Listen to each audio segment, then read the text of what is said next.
आज का video session बहुत ज्यादा इंपॉर्टेंट है क्योंकि आज हम कवर करेंगे पूरा का पूरा महाजनपद काल। जितने भी प्रीवियस ईयर के इंपॉर्टेंट एमसीक्यू हैं वो सारे ही हम इस एक पर्टिकुलर वीडियो में कवर करने वाले हैं। तो चलिए शुरू करते हैं। और आज के इस वीडियो में आप देखेंगे महाजनपद काल के 110 प्रश्न जो डिफरेंट एग्जाम्स में पूछे गए हैं। तो पहला प्रश्न लेते हैं, किस बौद्ध ग्रंथ से 16 महाजनपदों की जानकारी प्राप्त होती है? तो ये कौन सा बौद्ध ग्रंथ है? इसका नाम है अंगुत्तर निकाय। ये प्रश्न कई बार एग्जाम में पूछा गया है। कभी कभी तो सिर्फ ये प्रश्न ही पूछा गया है कि महाजनपदों की संख्या कितनी थी। तो 16 महाजनपद हुआ करते थे और 16 महाजनपदों की जो जानकारी है अगर बौद्ध ग्रंथ से देखा जाए तो ये अंगुत्तर निकाय से प्राप्त होती है। लेकिन अगर प्रश्न ऐसे पूछा जाए कि किस जैन ग्रंथ से 16 महाजनपदों की जानकारी प्राप्त होती है तो ये भगवती सूत्र से प्राप्त होती है। दोनों ही प्रश्न इंपॉर्टेंट है और कंफ्यूजिंग है। तो भगवती सूत्र जो कि एक जैन ग्रंथ है, यहां से भी 16 महाजनपदों की जानकारी प्राप्त होती है। और बौद्ध ग्रंथ की बात करेंगे तो अंगुत्तर निकाय से 16 महाजनपदों की जानकारी प्राप्त होती है। अगला प्रश्न है, किस महाजनपद की राजधानी कौशाम्बी थी? तो ये कौन सा महाजनपद था? ये था वत्स। कौन सा? वत्स। मैं आपको 16 महाजनपद दिखा देता हूं। ये महाजनपदों का विस्तार है भारत के अंदर। और अगर इनकी राजधानी देखें तो राजधानी हमेशा एग्जाम्स में पूछी जाती है।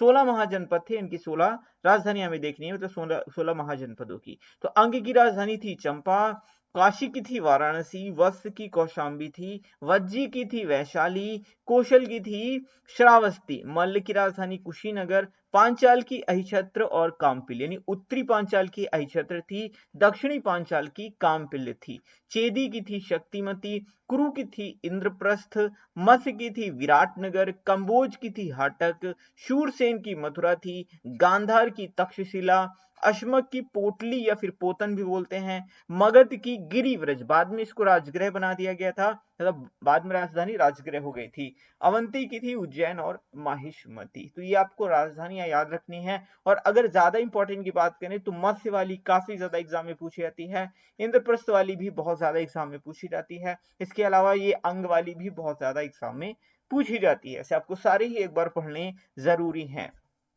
प्रश्न नंबर 4 है, मगध महाजनपद की राजधानी क्या थी? मैंने आपको बताया था मगध की राजधानी थी गिरिव्रज, बाद में इसको राजगृह कर दिया गया था। हर्यक वंश का संस्थापक कौन था? तो हर्यक वंश का संस्थापक था बिंबिसार। यहीं से शुरुआत होती है। देखिए पूरा का पूरा जो महाजनपद काल है ना वो मगध साम्राज्य के आसपास ही घूमता है, क्योंकि यहाँ पर ही सबसे शक्तिशाली शासक हुए थे और ये सबसे शक्तिशाली जो था महाजनपद था, इसलिए पूरी कहानी मगध के आसपास ही आपको घूमती नजर आएगी। मगध पे बहुत सारे शासकों ने शासन किया था, उनमें सबसे पहले शुरुआत होती है हर्यक वंश की, और हर्यक वंश की स्थापना किसने की थी? बिंबिसार ने की थी। किसे श्रेणिक के नाम से भी जाना जाता है? कई बार एग्जाम में ये प्रश्न पूछा गया है। ये जो बिंबिसार जो कि हर्यक वंश के संस्थापक थे, इन्हें ही श्रेणिक के नाम से जाना जाता था। प्रसिद्ध वैद्य जीवक किसके समकालीन थे? तो काफी प्रसिद्ध वैद्य थे जीवक, ये बिंबिसार के समकालीन थे। कौन? जीवक किसके समकालीन थे? बिंबिसार के।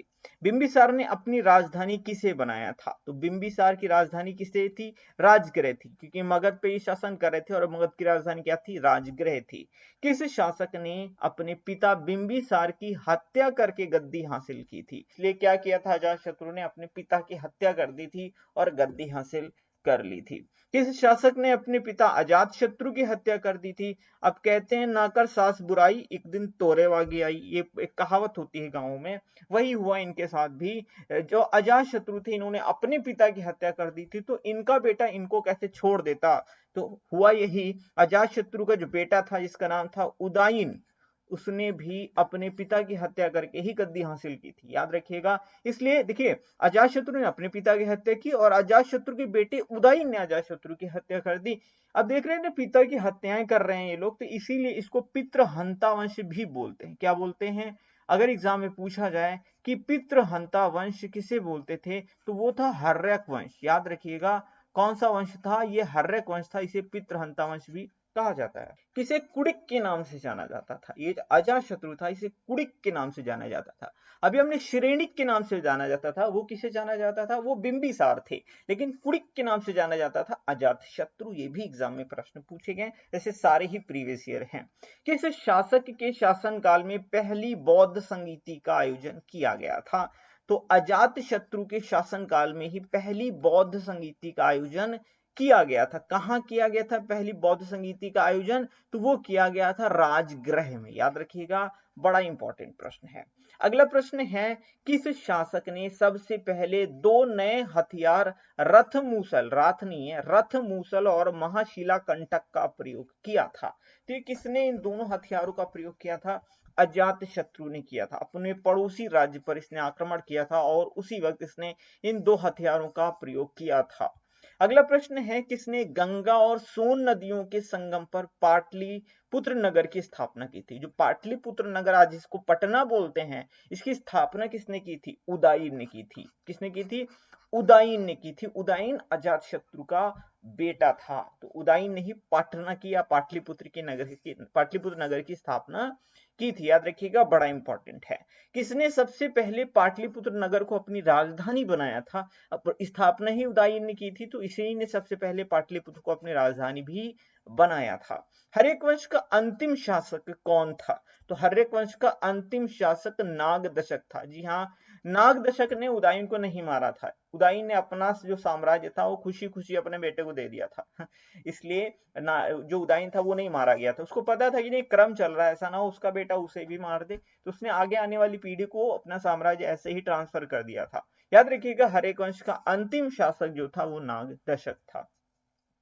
किस वंश को पितृहंता वंश कहा जाता है, मैंने आपको बताया हर्यक वंश को पितृहंता वंश कहा जाता है, एग्जाम में कई बार पूछा गया।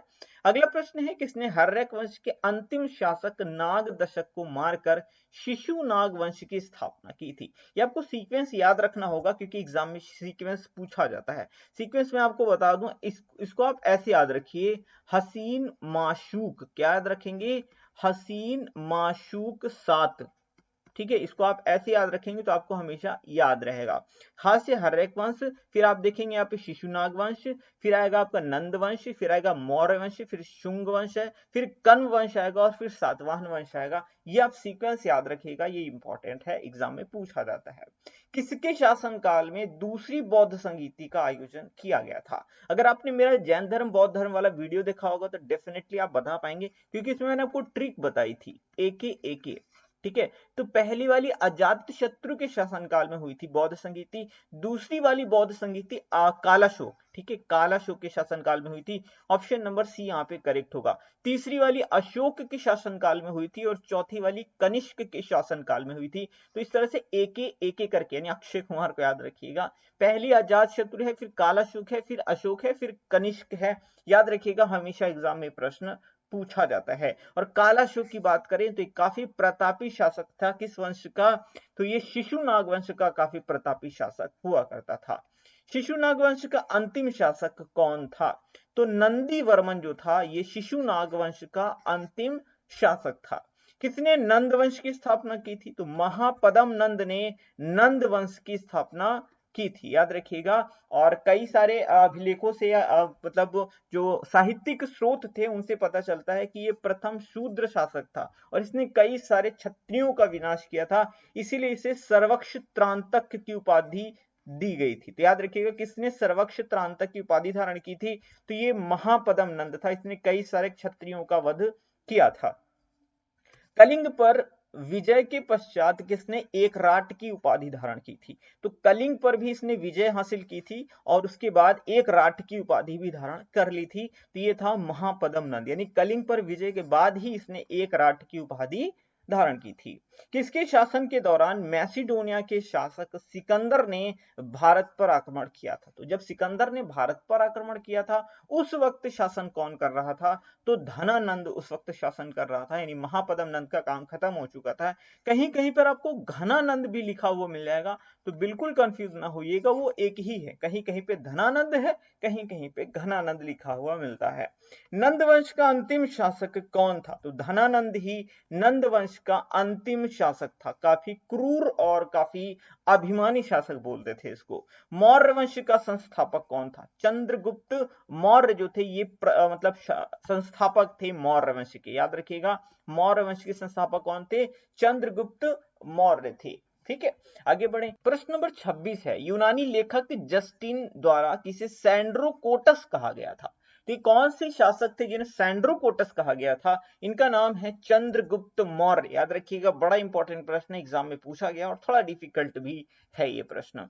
सिकंदर और किस शासक के बीच वितस्ता या झेलम या फिर इसको हाइडेस्पीस का युद्ध भी बोलते हैं, ये लड़ा गया था? एग्जाम में आपको या तो वितस्ता दिया होगा, या तो झेलम दिया होगा, या तो हाइडेस्पीस दिया होगा। तो ये सिकंदर और पोरस के बीच में हुआ था। सिकंदर और पोरस के बीच में हुआ था, झेलम नदी के तट पर हुआ था, इसलिए झेलम का युद्ध या वितस्ता का युद्ध भी बोलते हैं। ये 326 ईसा पूर्व में हुआ था। ठीक है, किसके किसके बीच? सिकंदर और पोरस के बीच में।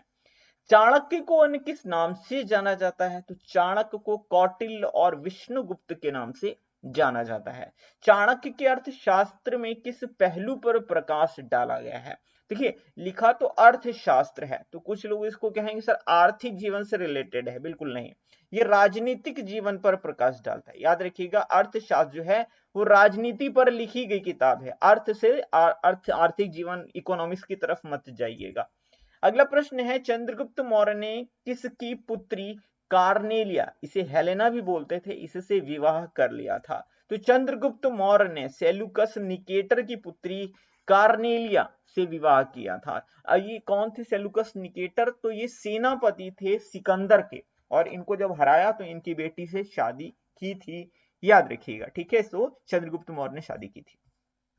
किसने अपना राजदूत मेगास्थनीज चंद्रगुप्त मौर्य के दरबार में भेजा था? तो सेल्यूकस निकेटर ने ही अपना एक राजदूत जिसका नाम था मेगास्थनीज, इसे चंद्रगुप्त मौर्य के दरबार में भेजा था।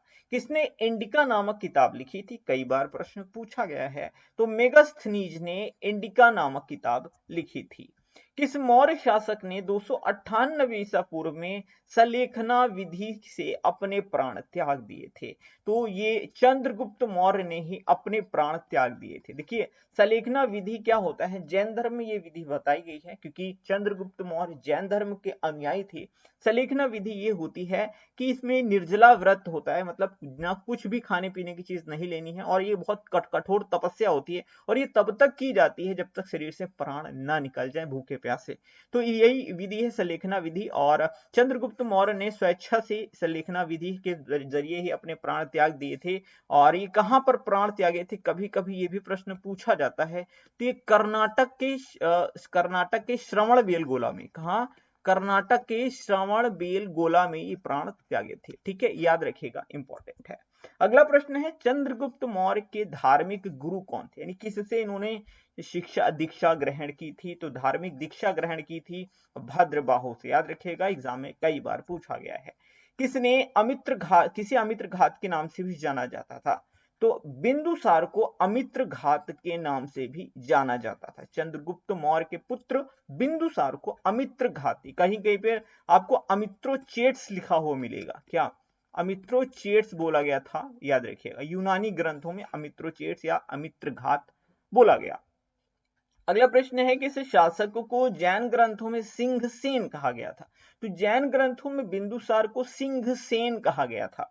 अगला प्रश्न है, यूनान का राजदूत डाइमेकस किसके दरबार में आया था? तो डाइमेकस जो है ये बिंदुसार के दरबार में आया था। तो सीरिया के राजा थे एंटियोकस। ठीक है, और इन्होंने ही डाइमेकस नामक एक राजदूत जो है बिंदुसार के दरबार में भेजा था। ये मेगास्थनीज के स्थान पर आया था। तो याद रखिएगा, बड़ा इंपॉर्टेंट है। डाइमेकस जो है ये सीरिया के राजा ने भेजा था। ये एक यूनानी राजदूत था जो कि बिंदुसार के दरबार में आया था। बिंदुसार किस संप्रदाय को मानता था? तो बिंदुसार जो था ये आजीवक संप्रदाय को मानता था। कई बार एग्जाम में पूछा गया है कि आजीवक संप्रदाय की स्थापना किसने की थी? तो आजीवक संप्रदाय के संस्थापक थे मखलीपुत्र गोशाल। याद रखिएगा, मखलीपुत्र गोशाल आजीवक संप्रदाय के संस्थापक थे, इन्होंने स्थापना की थी। मगध का शासक बनने से पहले अशोक कहां का राज्यपाल था? ठीक है। तो अशोक कहाँ का राज्यपाल था, क्योंकि मगध पे मानते इनके पिताजी शासन कर रहे थे, लेकिन अशोक शासक जब नहीं थे तो ये कहाँ शासन कर रहे थे, मतलब कहाँ के राज्यपाल थे, तो अवंती के राज्यपाल थे अशोक। एग्जाम में पूछा गया इसलिए मैंने इस प्रश्न को लिया है। बाद में अशोक शासक बन गए थे। अशोक के राज्याभिषेक के किस वर्ष 261 ईसा पूर्व में कलिंग पर आक्रमण किया गया था।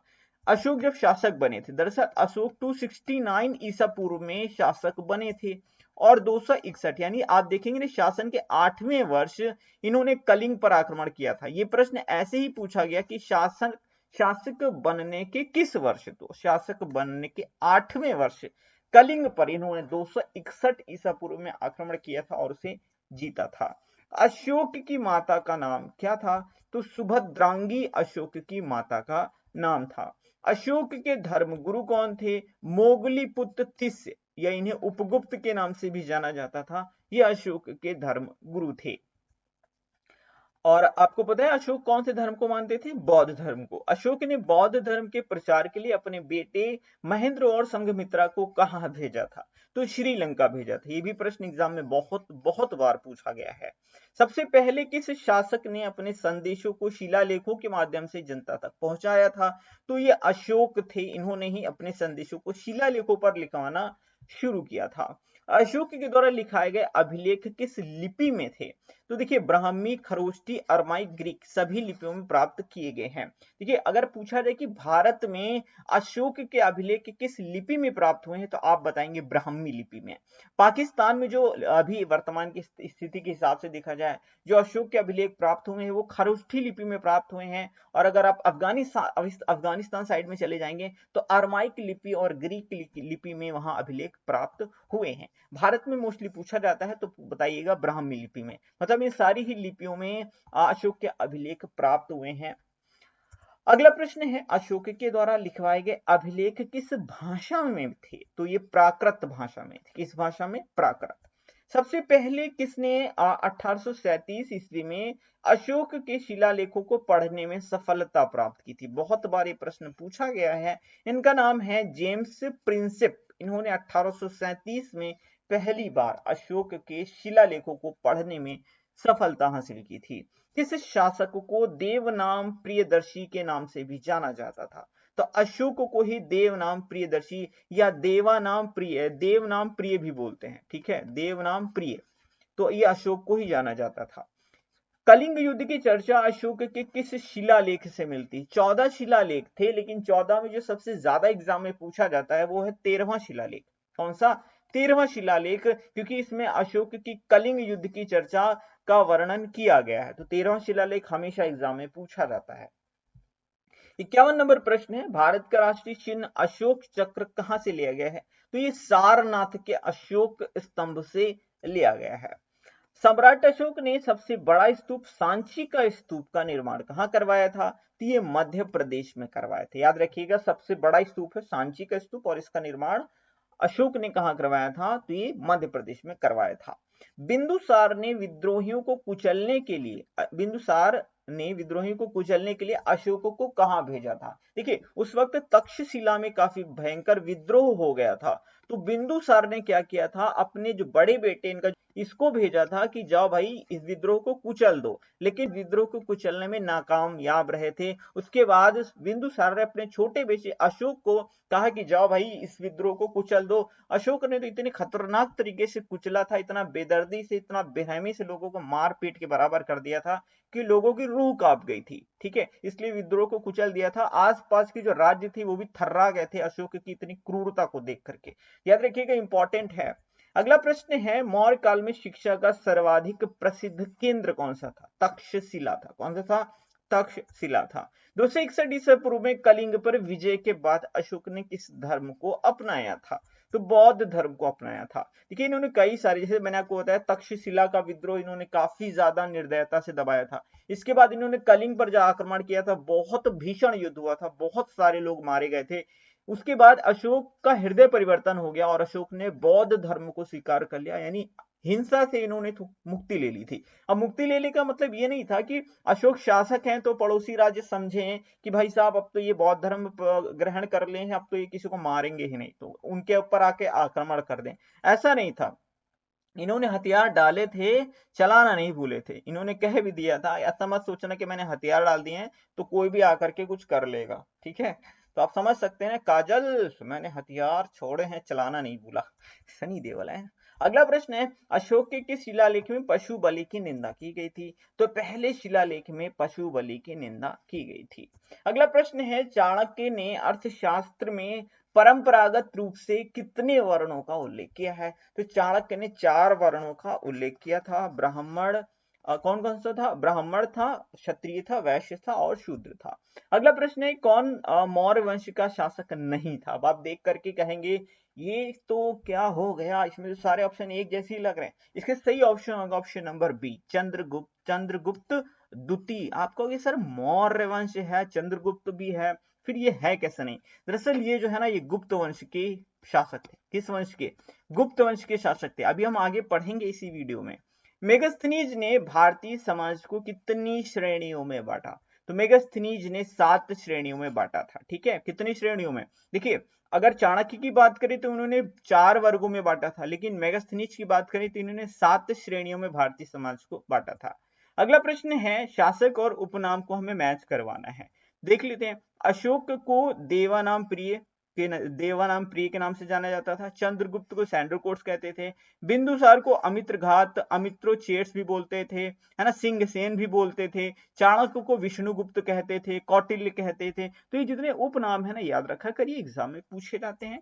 अगला प्रश्न है, किसके शासनकाल में तीसरी बौद्ध संगीति का आयोजन किया गया था? जैसे ही आए आप एक लिखिएगा, अजातशत्रु, कालाशोक, अशोक कनिष्क, यानी 3 नंबर पे अशोक आते हैं। तो अशोक जो होगा यहाँ पे एकदम सही जवाब हो जाएगा। समझ गए ना? अगला प्रश्न है, मौर्य वंश का अंतिम शासक कौन था? तो मौर्य वंश का अंतिम शासक जो था वो बृहद्रथ था। कौन था? बृहद्रथ मौर्य वंश का अंतिम शासक था। किसने शुंग वंश की स्थापना की थी? तो पुष्यमित्र शुंग ने शुंग वंश की स्थापना की थी, और पुष्यमित्र शुंग ने ही बृहद्रथ की हत्या की थी। अगला प्रश्न है, शुंग वंश का अंतिम शासक कौन था? तो देवभूति शुंग वंश का अंतिम शासक था। आप कहेंगे सर शुंग वंश से कुछ बताया ही नहीं, तो शुंग वंश से प्रश्न नहीं बनते हैं, कुछ खास काम किया ही नहीं था। तो शुंग वंश का आपको याद रखना है, स्थापना किसने की थी? पुष्यमित्र शुंग ने, और अंतिम शासक देवभूति था।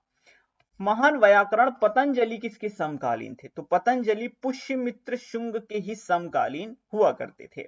अष्टाध्यायी की रचना किसने की थी? महर्षि पाणिनि ने अष्टाध्यायी की रचना की थी। आपने मनुस्मृति का नाम जरूर सुना होगा, ऐसा हो नहीं सकता कि आपने मनुस्मृति का नाम ना सुना हो। तो मनुस्मृति के जो जिन्होंने रचना की थी मनु ने, वो भी पुष्यमित्र शुंग के समकालीन थे।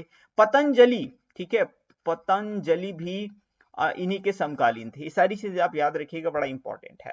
किसने कर्ण वंश की स्थापना की थी? तो वासुदेव कर्म ने कर्ण वंश की स्थापना की थी। कर्ण वंश का अंतिम शासक कौन था? तो सुशर्मा जो था वो कर्ण वंश का अंतिम शासक था। अगला प्रश्न है, सातवाहन वंश का संस्थापक कौन था? तो सिमुक जो था वो सातवाहन वंश का संस्थापक था। सातवाहन वंश का अंतिम शासक कौन था? विजया सातकर्णी सातवाहन वंश का अंतिम शासक था। किसने कुषाण वंश की स्थापना की थी? अब आप देखेंगे, कहेंगे सर कनिष्क ने की थी ना, कनिष्क ने नहीं, कुजुल कडफिसस ने कुषाण वंश की स्थापना की थी। बुद्ध चरित किताब के रचयिता जो हैं, लेखक जो हैं, अश्वघोष हैं। और ये किस शासक के समकालीन राजकवि थे? तो ये उस वक्त कनिष्क के समकालीन राजकवि थे, याद रखिएगा, इंपॉर्टेंट है। चरक संहिता के लेखक कौन है? मतलब चरक संहिता के जो लेखक हैं राजवैद्य चरक हैं, और ये किसके समकालीन थे? ये भी कनिष्क के समकालीन थे, ठीक है। अगला प्रश्न है, शून्यवाद की रचना किसने की थी? तो ये नागार्जुन ने शून्यवाद की रचना की थी। इन्हें भारत का आइंस्टीन बोलते हैं, और ये भी कनिष्क के समकालीन थे। ऐसा भी प्रश्न पूछा जाता है कि शून्यवाद के जनक नागार्जुन किसके समकालीन थे? तो कनिष्क के। किसे भारत का आइंस्टीन कहते हैं? तो ये कहते हैं नागार्जुन। याद रखिएगा, इंपॉर्टेंट है। अच्छा, कनिष्क के शासन काल के दौरान कौन कौन समकालीन थे वो मैं आपको बता देता हूं। तो आप ऐसे याद रख सकते हैं, KACN। अब मैंने ऐसे याद रखा है, आप चाहें तो याद रख सकते हैं, वरना आप डायरेक्ट रट सकते हैं। तो कनिष्क के समकालीन कौन थे? एक थे अश्वघोष, एक थे चरक, और एक थे नागार्जुन। ये तीनों ही हमेशा एग्जाम्स में पूछे जाते हैं। अगला प्रश्न ले लेते हैं, किसके शासन काल में गांधार कला का विकास हुआ था। कनिष्क के शासन काल में गांधार कला का विकास हुआ था। तो गांधार कला हिंद प्लस यवन मिश्रित थी, याद रखिएगा, ये पूछा जाता है, हिंद प्लस यवन मिश्रित थी। और जो मथुरा कला थी, क्या मथुरा कला, इसका भी विकास हुआ था कनिष्क के शासनकाल में। मथुरा कला जो थी ये शुद्ध जो थी भारतीय थी, याद रखिएगा। अगला प्रश्न है, चौथी बौद्ध संगीति का आयोजन किसके शासनकाल में हुआ था? फिर से आप एक एक लिखिएगा, अजातशत्रु, कालाशोक, अशोक और फिर कनिष्क। तो ऑप्शन नंबर कनिष्क कहां पे है भाई? ऑप्शन नंबर डी पर है कनिष्क, तो ये हमारा सही जवाब हो जाएगा। गुप्त वंश का संस्थापक कौन था? आप देखोगे तो आपको लगेगा कि कुमार गुप्त हैं, कौन है? तो मैं आपको बताऊं, श्री गुप्त है। याद कैसे रखोगे? गुप्त वंश का श्री गणेश श्री गुप्त ने किया था। कैसे याद रखोगे? गुप्त वंश का श्री गणेश श्री गुप्त ने किया था। किस शासक ने महाराजा धीराज की उपाधि धारण की थी? तो चंद्रगुप्त प्रथम, चंद्रगुप्त प्रथम, और चंद्रगुप्त प्रथम को ही गुप्त वंश का वास्तविक संस्थापक बोला जाता है और इन्होंने ही महाराजा धीराज की उपाधि धारण की थी। किस शासक को भारत का नेपोलियन कहते हैं? तो समुद्रगुप्त को भारत का नेपोलियन कहते हैं। अच्छा, कभी कभी एग्जाम में पूछ लेता है कि ये किसने कहा था? तो विंसेंट स्मिथ ने कहा था। किसने कहा था? विंसेंट स्मिथ ने कहा था। किस शासक की विजयों की जानकारी प्रयाग प्रशस्ति से मिलती है, जिसे हरिशेर ने लिखवाया था? तो प्रयाग प्रशस्ति ये कहाँ? इलाहाबाद यानी प्रयागराज में है। और यहाँ ये किसकी जानकारी मिलती है? तो समुद्रगुप्त के बारे में जानकारी मिलती है प्रयाग प्रशस्ति से। बहुत बार ये एग्जाम में प्रश्न पूछा जा चुका है। किसने विक्रमादित्य की उपाधि धारण की थी? तो विक्रमादित्य बोला जाता था चंद्रगुप्त द्वितीय को। जी हाँ, चंद्रगुप्त द्वितीय बहुत ज्यादा इंपॉर्टेंट है, ध्यान से सुनिएगा।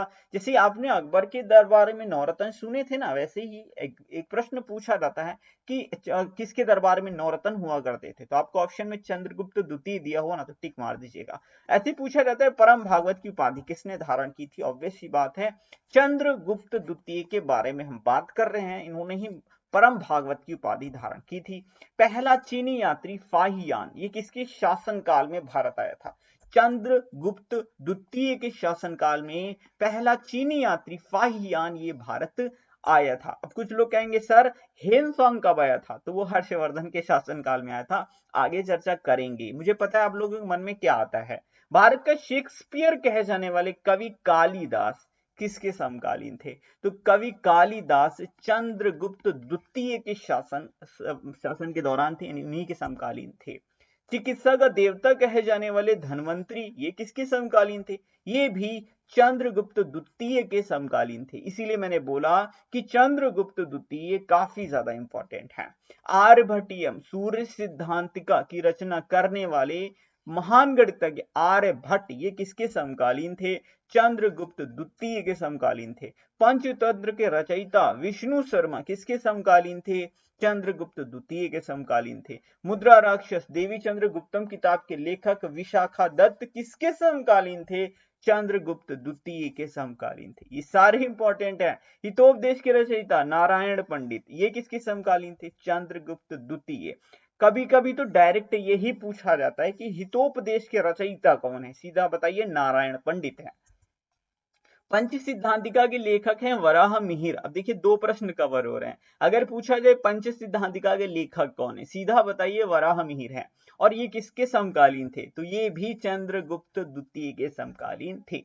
गुप्त वंश के किस शासक ने नालंदा विश्वविद्यालय की स्थापना करवाई थी? इनका नाम है कुमार गुप्त। क्या नाम है? कुमार गुप्त। ये बहुत इंपॉर्टेंट प्रश्न है। नालंदा विश्वविद्यालय की स्थापना कुमार गुप्त ने करवाई थी। और इसको तुड़वाया किसने था? तो ये भी प्रश्न बहुत पूछा जाता है कि किस आक्रमणकारी ने नालंदा विश्वविद्यालय को तोड़ दिया था, तुड़वा दिया था? ये था बख्तियार खिलजी। ठीक है। अगला प्रश्न है वर्धन वंश की स्थापना किसने की थी? जिसे नहीं पता होगा वो सीधा हर्षवर्धन टिक करेगा और क्वेश्चन का आंसर गलत हो जाएगा। पुष्यभूति ने वर्धन वंश की स्थापना की थी। इसे पुष्यभूति वंश के नाम से भी जाना जाता है। दोनों ही नाम है, या तो वर्धन वंश लिखा हुआ मिले या पुष्यभूति वंश। आप संस्थापक पर पुष्यभूति ही टिक करेंगे। हर्षवर्धन ने अपनी राजधानी थानेश्वर से कहां स्थानांतरित की थी? एसएससी का ये फेवरेट प्रश्न है। तो थानेश्वर से कन्नौज स्थानांतरित की थी। किसने? हर्षवर्धन ने अपनी राजधानी थानेश्वर से कन्नौज स्थानांतरित की थी। चीनी यात्री हेनसांग किसके शासनकाल में भारत आया था? तो हर्षवर्धन के शासनकाल में। फाहियान के बारे में मैंने आपको बताया था कि चंद्रगुप्त द्वितीय के शासनकाल में आया था। हेनसांग हर्षवर्धन, कैसे याद रखोगे? हा से हेनसांग, हा से हर्षवर्धन, अब भूल के दिखाओ है ना। अगला प्रश्न है, हेनसांग का यात्रा वर्णन किस किताब में वर्णित है? और हेनसांग ने जो यात्रा की भारत में रहा, उसको किस किताब में वर्णित किया है? सी यू की। ये भी बहुत बार एग्जाम में पूछी गई किताब, किस किताब में? सी यू की। अच्छा, रेहिला किताब आपको याद आ रही है क्या? 1333 में एक मोरक्को का मतलब जो यात्री था जिसका नाम था इब्न बतूता। क्या नाम था? Ibn Battuta. बतूता ये भारत आया था। किसके शासनकाल में आया था? मोहम्मद बिन तुगलक के शासनकाल में आया था। और उसने अपना जो वर्णन किया था वो रेहला नाम की किताब में किया था। मैंने आपको बताया भी था ना एक वीडियो में। तो ये सारे प्रश्न आपको याद रखने चाहिए, क्योंकि यही प्रश्न बार बार रिपीट होते हैं। और अर्थशास्त्र के लेखक कौन है? कौटिल्य। बुद्ध चरित्र के हैं अश्वघोष। इस तरह से याद रखिएगा। किसे शिलादित्य के नाम से जाना जाता था? तो हर्षवर्धन को शिलादित्य के नाम से जाना जाता था। बहुत बार एग्जाम में पूछा गया है। नागानंद प्रियदर्शी का रत्नावली, ये लेखक कौन है इनके? तो इनके लेखक हैं हर्षवर्धन। बहुत बार एग्जाम में पूछा गया ये प्रश्न। नागानंद प्रियदर्शी का और रत्नावली के लेखक हैं हर्षवर्धन। और हर्षचरित्र और कादंबरी के लेखक कौन है? अब आप हर्षचरित्र देख के हर्ष टिक मत कर देना। इसके जो लेखक हैं वो है बाण भट्ट। कौन है? बाण भट्ट ने हर्षचरित्र और कादंबरी की रचना की है। 618 ईस्वी में किसने हर्षवर्धन को नर्मदा नदी के तट पर हराया था? जी हाँ, हर्षवर्धन को हराया था। ये हराया था पुलकेशिन द्वितीय ने। किसने हराया था? पुलकेशिन द्वितीय ने। वज्जी महाजनपद की राजधानी क्या है? तो वज्जी की राजधानी है वैशाली। क्या है? वैशाली राजधानी है। तो वज्जी की क्या राजधानी है? वैशाली है। चलिए कुछ और राजधानी रिवीजन करते हैं। शक्तिमती की राजधानी क्या है? चेदी है। क्या है? चेदी है। चलिए मैं आपको एक बार थोड़ा सा याद करवाने की कोशिश करता हूँ। तो अंग की राजधानी क्या है? चंपा है। काशी की राजधानी क्या है? काशी तो वाराणसी आज भी बोलते हैं। वत्स कौशाम्बी, ठीक है। जैसे कि आपने वो मूवी देखी होगी, क्या बोलते हैं उसको, अपरिचित। उसमें आम्बी नाम का जो हीरो ही मतलब जो कैरेक्टर रहता है, हीरो रहता है, वो आम्बी होता है। तो वत्स वो काफी ज्यादा संस्कृत वगैरह बोलता है। तो आप ऐसे याद रखते हो। तो आम्बी क्या था? वत्स था। वज्जी से वासे वज्जी, वासे वैशाली हो जाएगा। कौशल का श्रावस्ती। आप और भाई बस्ती में सब कुछ कुशल मंगल है, तो श्रावस्ती, ठीक है। मल्ल का होगा कुशीनगर। मल्ल युद्ध मतलब क्या होता है? कुश्ती करना। मल्ल युद्ध का क्या मतलब होता है? कुश्ती करना। तो मल्ल युद्ध यानी कुशीनगर का कुश्ती से आप रिलेट कर सकते हो। पांचाल का हिछत्र और काम्पिल होता है। चेदी का शक्तिमती होता है। चेदी मत मान लो छेद करना है कहीं पे छेद करना है, तो आप क्या बड़ी शक्ति लगाओगे ना, ऐसे थोड़ी छेद हो जाएगा। तो शक्ति चेदी का हो जाएगा शक्तिमती। कुरु का इंद्रप्रस्थ है। मत्स्य का है विराट नगर। यानी जो मछली रहती है वो कहाँ रहती है? विराटनगर। बहुत बड़ा उसका अपना एक नगर है, वहां पे एक मछली रहती है। काम्बोज का हाटक है। शूरसेन का मथुरा है। मथुरा में कौन रहते थे? श्री कृष्ण, बहुत शूरवीर थे। गांधार की तक्षशिला है। अश्मक की पोटली या पोतन है। मगध की तो आपको याद हो चुकी है, राजगृह गिरिव्रज है। अवंती की है उज्जैन। उत्तरी अवन मतलब उत्तरी वाले पोर्शन में उज्जैन, और दक्षिणी वाले की माहिष्मती। माहिष्मती साम्राज्य आपने सुना होगा बाहुबली वाले में। इस तरह से आप रिलेट करो, एक दो बार पढ़ोगे जो याद हो जाएंगे, ठीक है। बिल्कुल परेशान होने की जरूरत नहीं है। वाराणसी किस महाजनपद की राजधानी? इजी है, काशी की राजधानी है वाराणसी। पांचाल, पांचाल की दो है, अहिछत्र और कामपिल्य। उत्तरी पांचाल की अहिछत्र है, दक्षिणी पांचाल की कामपिल्य है। कभी कभी आपको सिर्फ एक ही ऑप्शन मतलब एक ही दी होगी, ऐसा नहीं होगी दोनों मैंने दे दी तो दोनों दी। आपको हो सकता है 4 ऑप्शन में सिर्फ अहिछत्र मिले या फिर सिर्फ कामपिल्य देखने के लिए मिलेगा। किस महाजनपद की राजधानी कुशीनगर से में गौतम बुद्ध को महापरिनिर्वाण प्राप्त हुआ था? तो कुशीनगर किसकी राजधानी थी? तो मल्ल की राजधानी थी। किसकी? मल्ल की राजधानी। कुरु महाजनपद की राजधानी क्या थी? तो कुरु की थी इंद्रप्रस्थ। क्या थी? इंद्रप्रस्थ। शूरसेन, शूरवीर कौन थे? मथुरा में श्री कृष्ण बहुत शूरवीर हुआ करते थे, ठीक है। मत्स्य, मत्स्य जो मछली थी कहाँ रहती थी? बहुत बड़े विराट नगर में रहती थी, तो विराट नगर हो जाएगा, है ना। अस्मक, अस्मक की क्या हो जाएगी? पोतन या फिर पोटली। तो ये थे आज की सारी इंपॉर्टेंट क्वेश्चंस रिलेटेड टू महाजनपद काल। एक प्रश्न आपको देकर के जा रहा हूँ, इसका जवाब आपको कमेंट बॉक्स में टाइप करना है। यहाँ पर आपको अंतिम शासक नहीं बताना, अंतिम शासक तो नाग दशक था। आपको ये बताना है कि संस्थापक कौन था। मैंने क्वेश्चन में ऑप्शन ही नहीं दिया वो वाला, ठीक है, अंतिम शासक का। तो अंतिम शासक था नाग दशक। कौन था? अंतिम शासक था नाग दशक। आपको बताना है कि हर्यवंश का संस्थापक कौन था। ठीक है, ये आपको सही से एग्जाम मतलब कमेंट बॉक्स में टाइप करना है। वीडियो कैसा लगा कमेंट बॉक्स में कमेंट करके जरूर बताइएगा। कोई शिकायतें सुझाव हो तो कमेंट बॉक्स में जरूर टाइप करें। मिलते हैं अगले वीडियो में। Thank you for